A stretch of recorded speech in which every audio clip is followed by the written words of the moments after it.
Hi, I am AIzal Yusrina binti Idris. I am a postgraduate student from University of Malaya, Malaysia. I'm supervised by Dr. Rafiza Abdul Razak and also Dr. Siti Soraya Abdul Rahman. Currently, I'm residing in Saudi Arabia, working here in Yanbu University College. The paper that I'm going to present today is part of my PhD research entitled Investigating Cognitive Task Difficulties in an Electronic Training System Design. So let's have a look at the plan for the presentation today. I will start with some introductions to the electronic training system, followed by a literature review and the methods that I use for the research, and end up with some discussion. To begin, let's look at some introduction to the electronic system. My research actually involved with development of prototype system on electronic training system, which I call it as TASPOD, TASPOD. TASPOD stands for Training System for Professional Development. It is meant to be a platform for educators in higher learning institution to have their professional development activities, including training. Training is considered as part of the professional development activities. So I'm hoping that with this electronic training system, educators can continuously enhance and also upgrading their skills and knowledge without any boundaries. Therefore, in this digital era, where technologies and also internet having a steady presence, higher education institutions needs to offer teaching and learning environment that respond to digital world. So higher learning institutions needs to adapt and also adopt as well as embed technologies not only into the teaching environment, not only into the learning environment, but also into the training activities or the professional activities. They should also they should also be using electronic system that support the training environment. Now we will move on to literature review. We will have a look at what electronic training system are. The word electronic implies several modes of digital learning environments. There are other terms that are being used as well, such as online environment, virtual environment, and social technologies environment. And there are so many application that is already available in the market to help with the learning environment.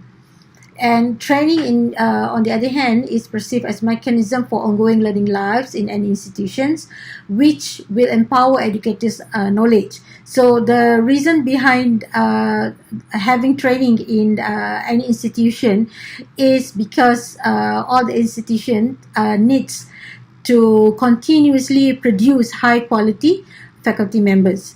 So now, combining these two situations where we have electronic environment and also the needs of having training, this is where electronic training system is proposed. So electronic training is training will furnish training session that is available over the web at any time and anywhere as long as you have internet access.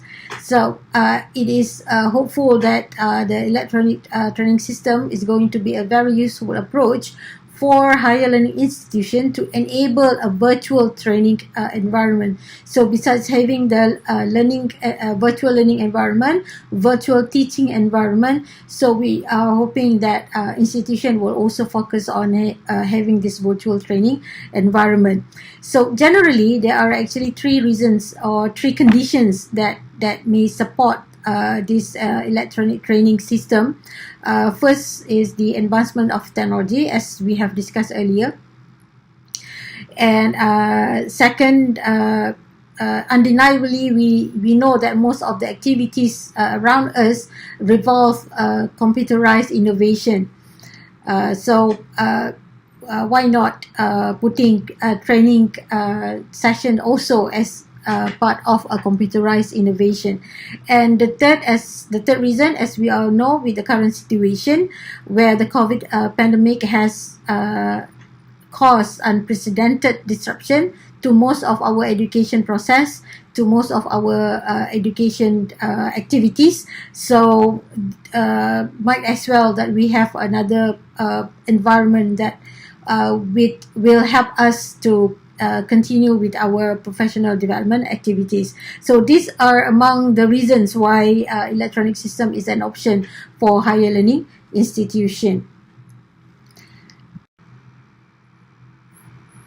So a part of my research is going to analyze the cognitive task in the system design. So the analysis tool that is being used here is called as Applied Cognitive Task Analysis, or short form of ACTA. So ACTA consists of 4 different phases. First is task diagram, second is knowledge audit, and third simulation interview, and summarize with the 4th phase, which is cognitive demand table. So in the first phase, which is task diagram, this is a phase where the expert needs to elicit a broad overview of the problems into a smaller component with the most cognitive skill required. Then they will move on to second phase, knowledge audit, where the expert now is going to explore difficulties of the task that has been identified earlier in the first phase. And they need to identify difficulties, they need to identify the cues, and also the strategies that rely on when they have to face the difficulties. Move on to the third phase, which is simulation interview. The experts now are going to be presented with a scenario to identify the challenging task. So in the case of my research, the scenario is going to be a simulation of running the electronic training system. And finally, in the 4th phase, cognitive demand table, this is where a comprehensive overview of the cognitive task difficulties are summarized, and then we will identify basically what are the tasks that is actually going to have much more difficulties in terms of the cognitive skill. Next, we will proceed with the methods that I use in this research. As I mentioned before, the main tools that is required for this particular research is ACTA techniques. So in order to conduct this ACTA techniques, I need to identify some experts as a participant for this analysis.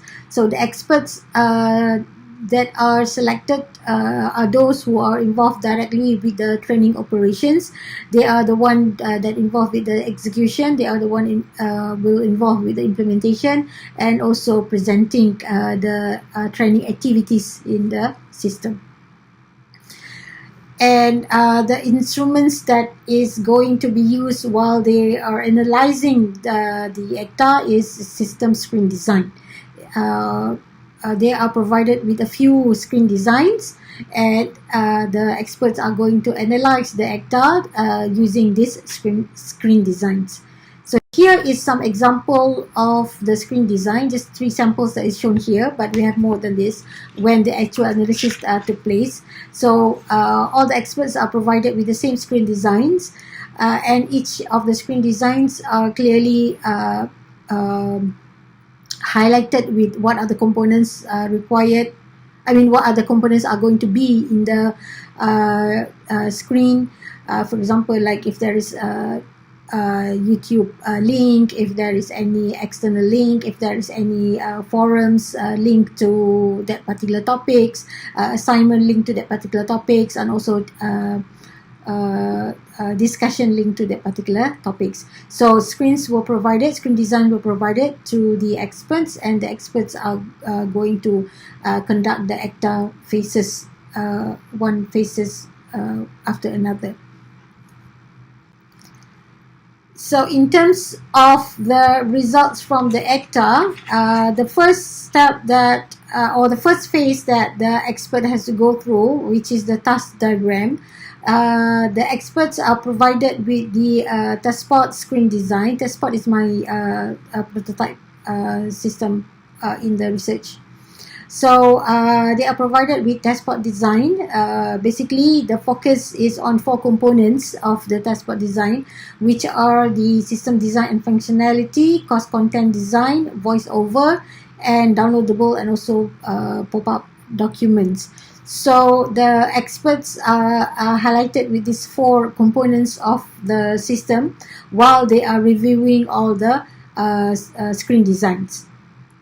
So at the end of this first phase, the task diagram phase, experts identify that system design and functionality as well as course content design are going to be the 2 main components that will require the most cognitive skills.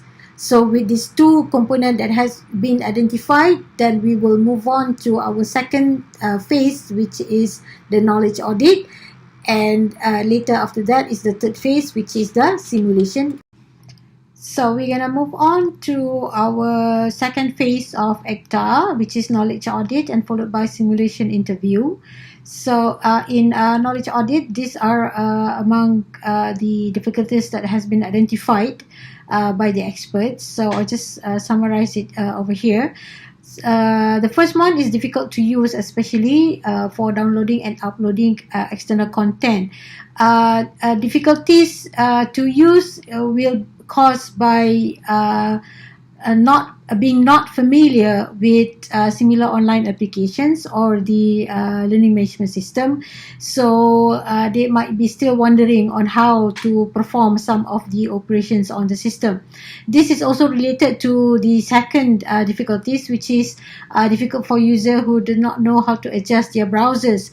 So those who do not have experience using similar application, or those who does not have any IT background, they are going to face some problems in terms of not able to edit or not able to modify the electronic training system accordingly. Even though we do have the functionality to perform this and that, but if the user himself or herself doesn't know how to adjust the functionality, doesn't know how to modify the content accordingly, so it will be difficult for them. Third, difficult to be active in the forum, assignment, and etc., along with their real work commitment. So we know that our faculty members are also committed to giving lectures, doing research work, doing some administrative work, doing some student activities work. So it will be difficult for them to be active in the forum or assessment of the training system.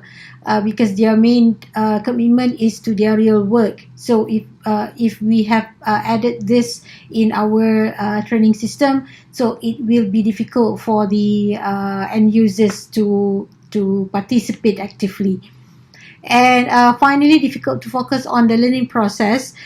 This is also related to the first 2 difficulties, whereby if the user doesn't know how to use the system, the user doesn't know how to navigate the system, they are using the system while trying to figure out how to use the system. This would cause the difficulty for them to focus on the actual learning process itself. So the navigation and also the placement of buttons, of links should be easily identified or located for them, for the end user. So now move on to our next phase, simulation interview. So in this phase, expert were presented with simulation of the e-training system.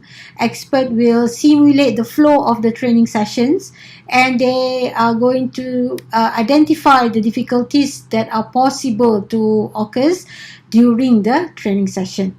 So among the difficulties that was identified through the simulation, the first one is it's complicated when there is no proper flow to navigate the lessons, and course outline page to link to all the subsequent pages. So as we know that this training system is on web based, so it's possible that the flow of navigation is not fixed, like from page 1 to page 2, page 3, and so on.